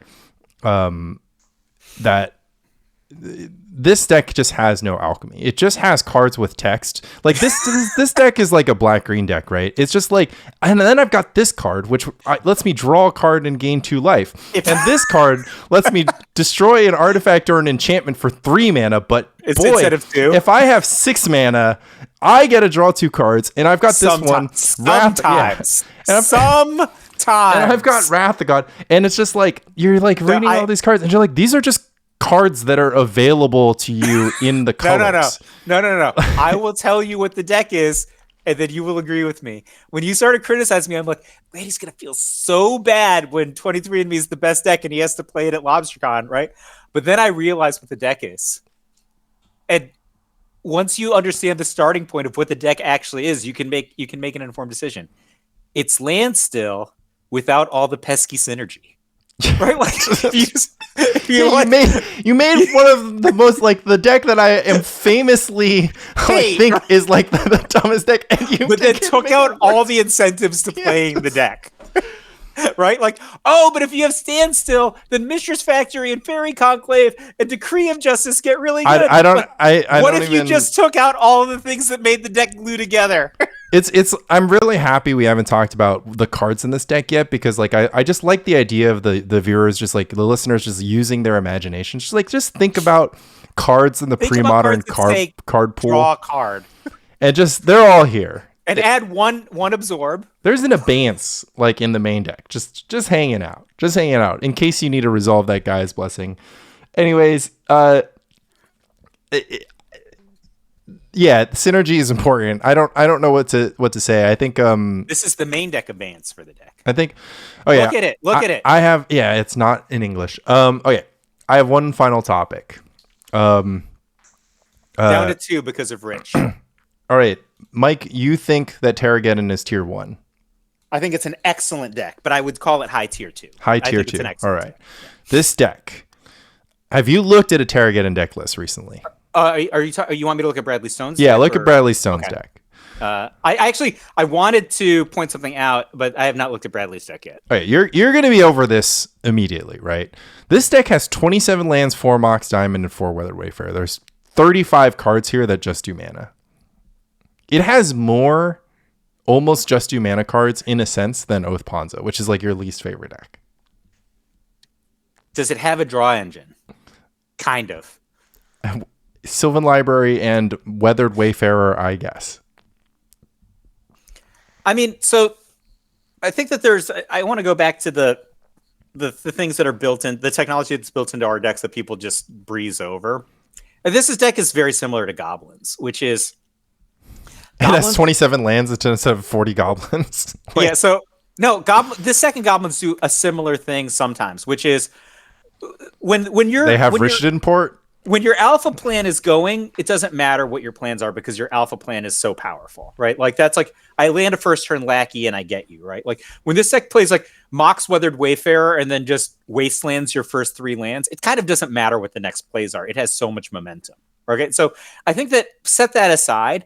What ends up happening with goblins, and it's very surprising when you're playing with goblins, not even when you're playing against goblins. You're playing against goblins, you live in fear of these draws. But when you're playing with goblins, you're sort of surprised that you're winning, which is like you just tap 4 or 5 mana and cast 1 card a turn, and the card is good, and then you win with it. Right? I'm with That's it. what this deck does. I'm with it. On that, I think that you described something which I wanted to like basically emphasize, which is just like when people talk to me about, or like when I talk about like decks that like a good deck to me is a deck where you just feel entitled to winning. And that's just like the bottom line with it. And, surprise, Grotog actually isn't one of those decks for me. Like I don't feel entitled to winning like any matchup with Grotog, with the exception of Terragon and Black-White Control. And then sometimes Elves and Goblins, depending on my sideboard, right? The rest of the time, I'm just like fighting for my life out there. And when I play Dreadnought, I just like, it's actually kind of funny. Reason why I didn't win. Like I don't play Dreadnought that often, but like I'll play because like people are like, oh, I want to test the Dreadnought matchup, right? So I'll like pull up the Dreadnought deck, and I don't play it in leagues. I don't play it in meetups. I just actually don't play Dreadnought in competitive lights. So whenever I do play it, it's just like heroin. I'm just like, wow. I just win. I'm just like win now. I went X and 1 on 12-12. I was the only one in the meetup who played Dreadnought on 12-12, which I'm also with you. I haven't played Dreadnought in a long time in a meetup, but I played it on 12-12 because how could you not? We had a meetup on 12-12, right? What did I lose to? I went X and 1. I don't remember what I lost to Pit Rack, probably. Or no, you're right. I probably no, because the week that SWU was playing Pit Rack, you were playing Burn, right? I won that one. Well, yeah. Yeah, I lost to something because I did not win the meetup. Okay, so did I? No, I lost to you. Did I lose to you? No.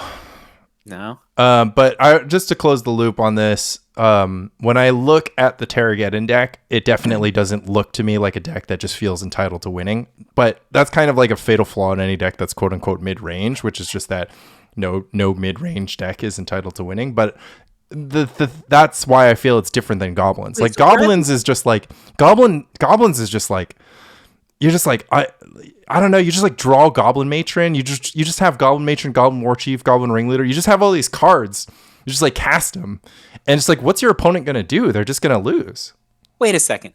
Same with Burn. Stone is gonna beat me with 1 Hydroblast and 1 Zurin Orb. You can't fetch the Zurin Orb. Like this is when I looked at the Duress data, I don't understand how this deck is so far ahead of the red decks. Well, you can almost never lose game 1. We'd have to lay that to the side, but they made a calculated decision to reduce the amount of red hate, knowing that their goal was to defeat Raska. Specifically Raska. Okay. Yeah. They're like, we're bringing 5 red blasts. You know, it was like it would be a red blast, blue blast split, but instead it's 5 red blast, right?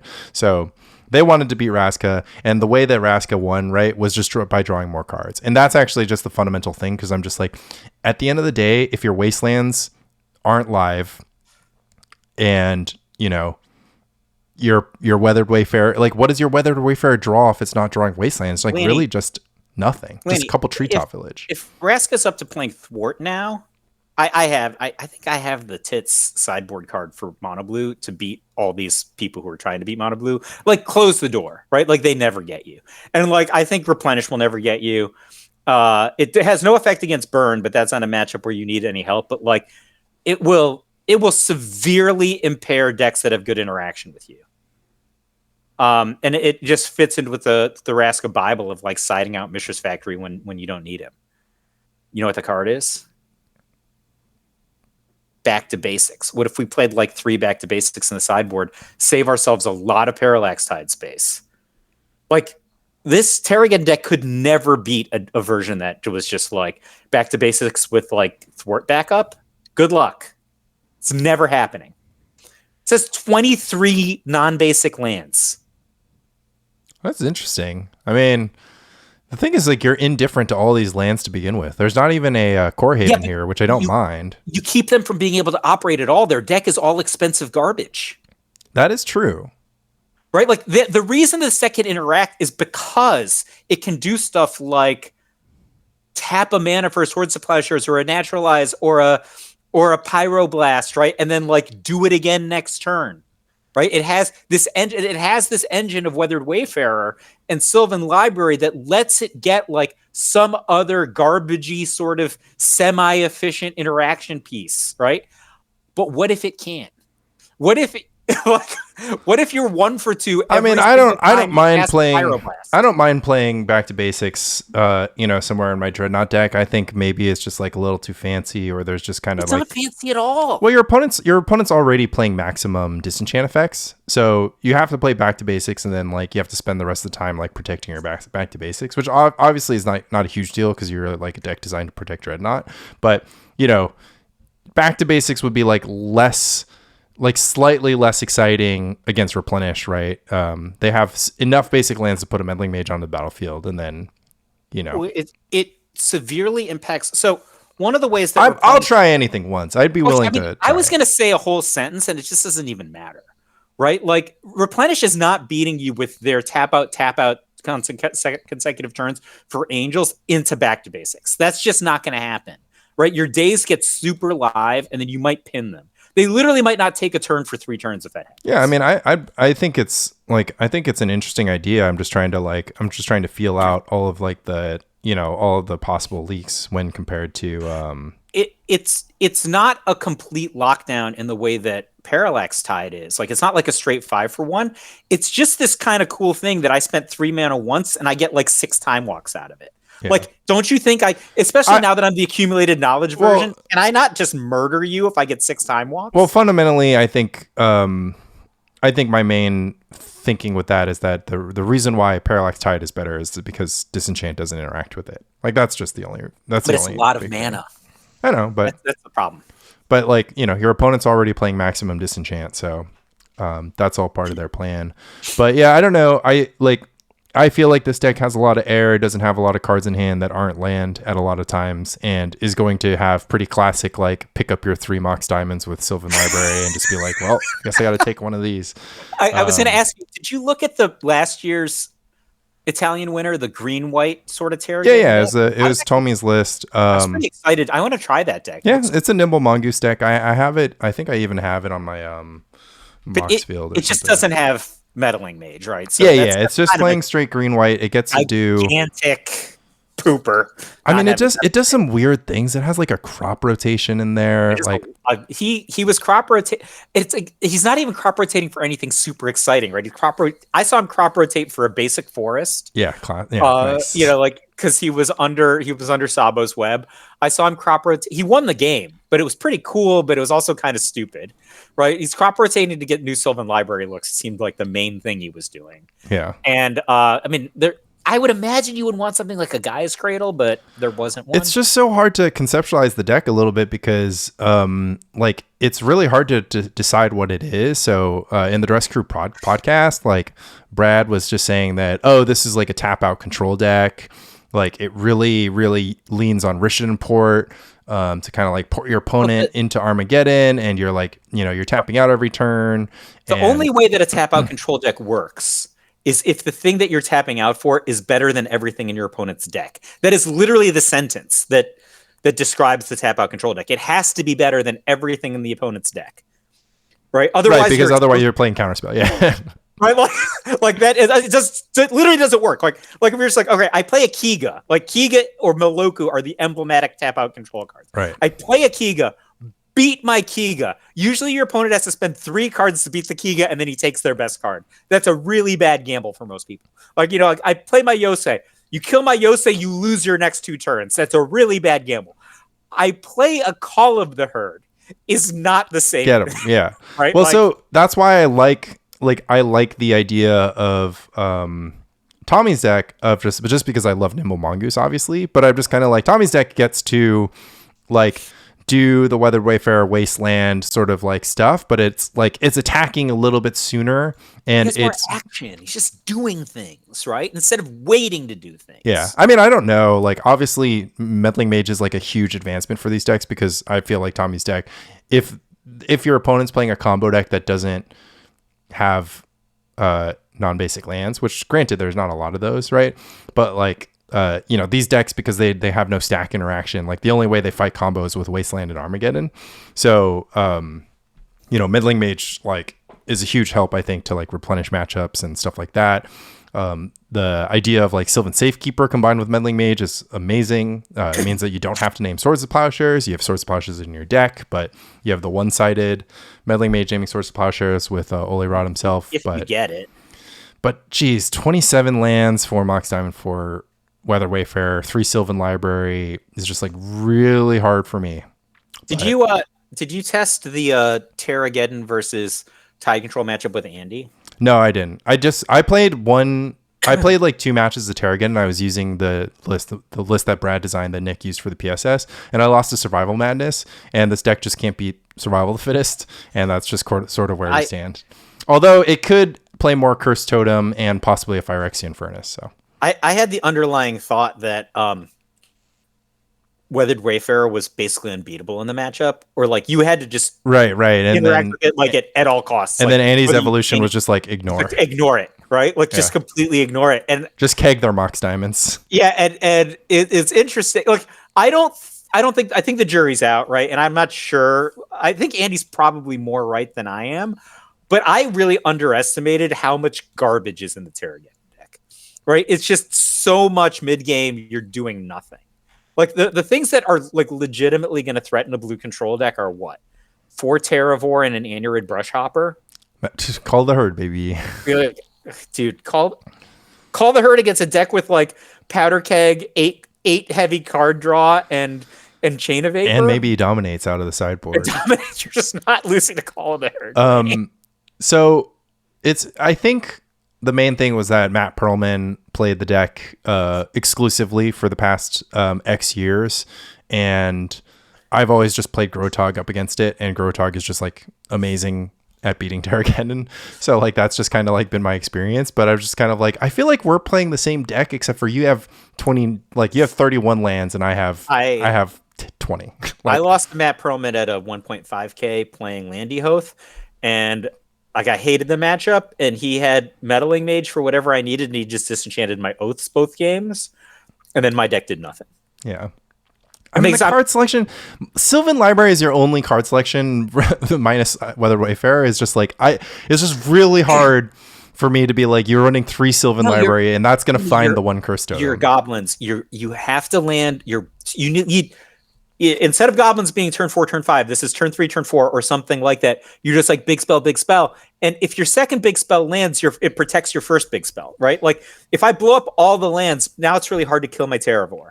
And it's don't get me wrong. I think the core of casting Terravore and casting Armageddon is like a very real thing. My question to you then is just in the pre-modern era, what are examples of control decks that did not have any card selection or card advantage, really? Well, when you say the pre-modern era, you mean like pre-modern or the formats leading that create pre-modern? Yeah, I mean, what, like, I don't know. What's a good example from the best control decks were Psychotog. So the Fact or Fiction deck. Well, they were like, they could have, it depends on the era, but they could have had Fact or Fiction. They could have had Fire Ice. Many of them had Deep Analysis, but they were really like combo control decks where you would have 8 or 9 mana, Upheaval and Psychotog in a single turn, and then your opponent had, it's exactly this. Like, it's my big spell. If they didn't answer your Psychotog on that turn, they were dead.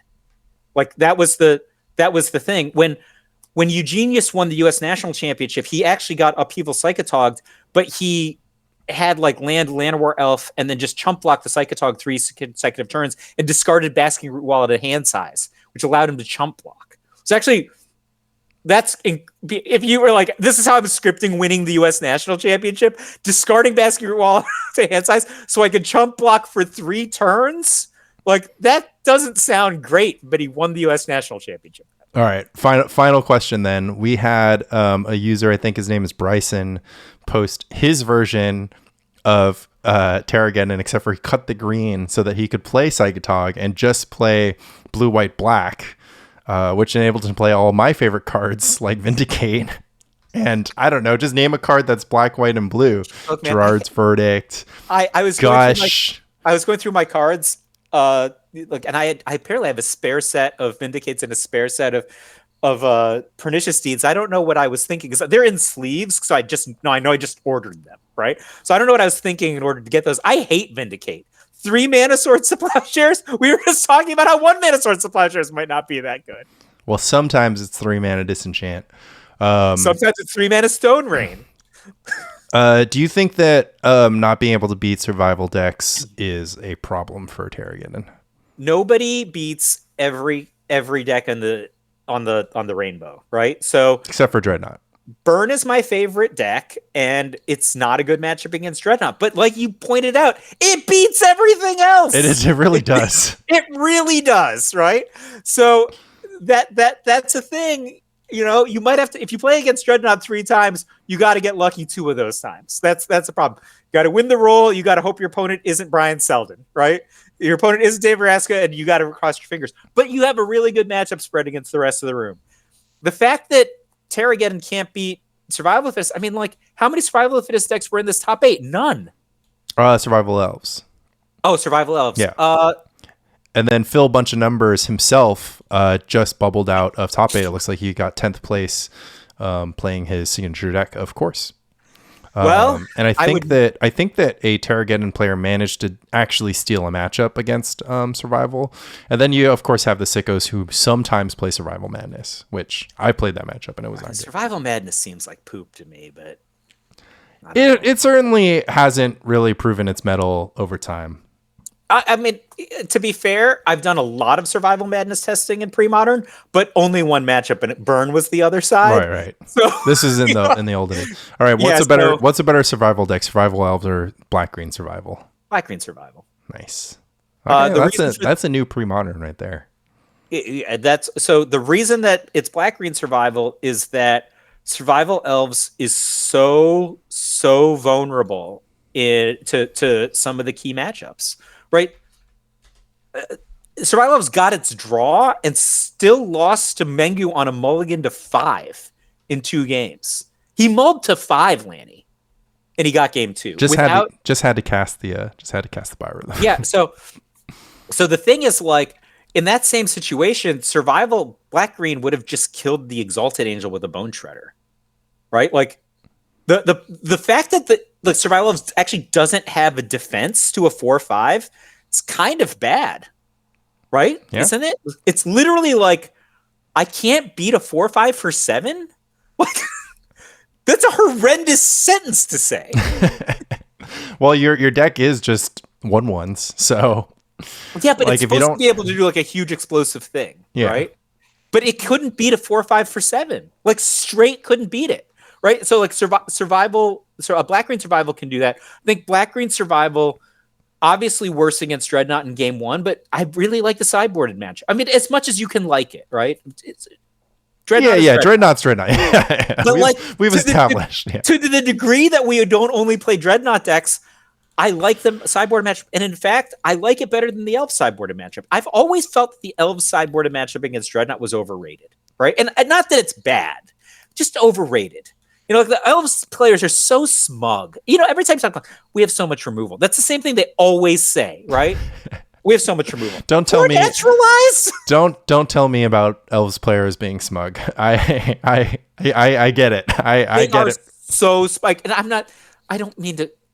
I love all of our listeners, even the haters, right? But like, when you try to have a serious conversation with someone and they're dismissive of the 12-12 matchup, but the reason for being dismissive of the 12-12 matchup is, quote, we have so much removal.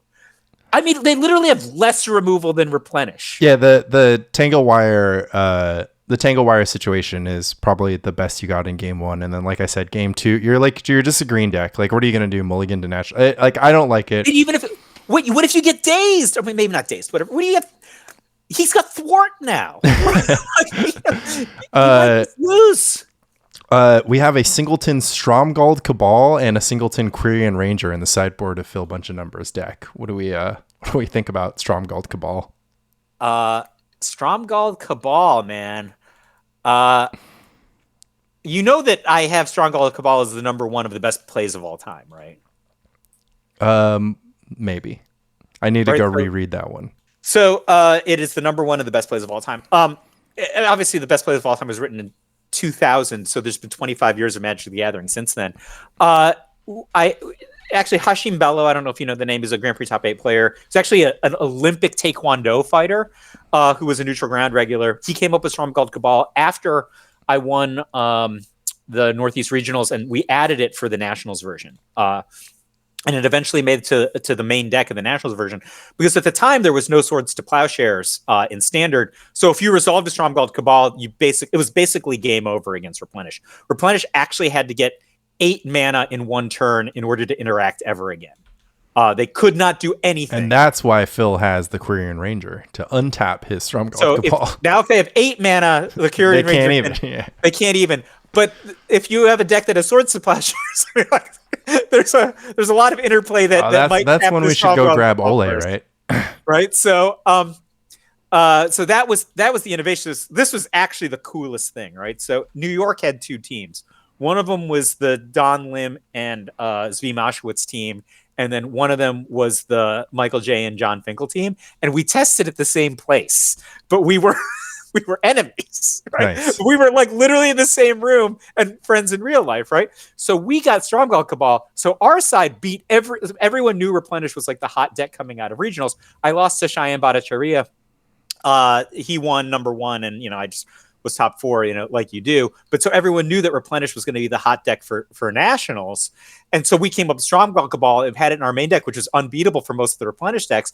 But then Zvi, knowing only about us, came up with Ring of Gix. And Ring of Gix is a 3 mana Icy Manipulator with Echo to tap Stromgald Cabal. And if you remove Ring of Gix, the only way we could remove it was with Powder Keg. So we would have had to kill our own Stromgald Cabal and then get it back with Yawgmoth's Well, right? So he super leveled us, but the one matchup Zvi had against Steve OMS, Steve beat him. So long story short, defense doesn't beat offense, baby. Yeah. Or I guess in this case, Stromgald Cabal is also defense. So double defense doesn't beat defense. Love to see it. This card is really good against Replenish if they don't have Swords to Plowshares. I think it is probably not good enough for Premodern. And I am the guy who put Stromgald Cabal on the map. So you see what I'm saying? Like it was really good when they needed 8 mana. Right? It's way less good when they need, let's call 1 to 5 mana, right? They just tap the Stromgald Cabal with Swords to Plowshares and then resolve their 4. Well, our survival's online here, right? So we get the Stromgald Cabal, we get the Quirion Ranger, we just have that up. We never get Parallax Waved, we never get replenished, we never get. We don't do is we don't auto lose to our own Wall of Blossoms. That's actually the big problem here. Is you can't take out all the Catalyst cards because you're run out of deck. So the problem also is that this costs BB1. I see he hasn't added any swamps. Yeah, you can't add swamps. You literally just can't. You just have to. I'm sorry. I am not a believer. I own one Stromgald Cabal and it's in my framed Napster. Well, that's because you prefer to play the Great Whale. So. Oh, it's better in the mirror. Okay, there you go. No, it's Ascendant in the mirror. Oh, and that's the deck that Mengu's gonna put up next. Yeah. We're all excited to see it. All right. Anything else from a flurry of activity in this weekend of Premodern? So we have a huge meetup coming up. So we're going to do our meetup at Hex & Co. And even though there's a huge buy-in for it because it's at a store, it's going to be our biggest meetup of the year so far, which is amazing. Yeah, what is it? 29 people have expressed interest already. Yeah, basically insane. 1K size. Yeah. Yeah. So this is a real thing. I'm super excited. I'm gonna play. So it's a coin flip of how lazy I am. If I can finish putting together 23andMe, I will play 23andMe at that meetup. If I'm not unlazy enough, I'll play Beefcake, which I have 75 put together. But I might just play the new version of Dr. Surf and Surf because this is a big meetup, and yeah, it's a big belt. This is a good belt to take, and I've only ever played Mono Blue Dreadnought in a meetup one time, and I lost 0 games. So I expect no less this time around. February 18th for those in Manhattan or that 29 sign up already for like a Tuesday night. This is insane. Yeah, Premodern's popping off. We had the 18 at the brewery too. So loving that. And lots of Dreadnought in these top 8s, but lots of interesting other decks too. And oh man, if there's a lot of people maybe we should just talk about in the Discord how great Replenish must be as a result of Mengu's win, and that will just load up the field for me to Vision Charm them out. I mean, we'll see. I see I've already morphed from playing one of these unplayable blue-white decks to playing Dr. Surf. You're throwing your Replenish already matchup gone, by right? taking out Tide though. You'll have to do your own. You'll have to do your own brewing on your back to basics, man. Yeah, you can give it a try. Not fully against it, but until then, this has been Spike Colony. All right, love Mike. Love Lanny. Thanks, Lanny.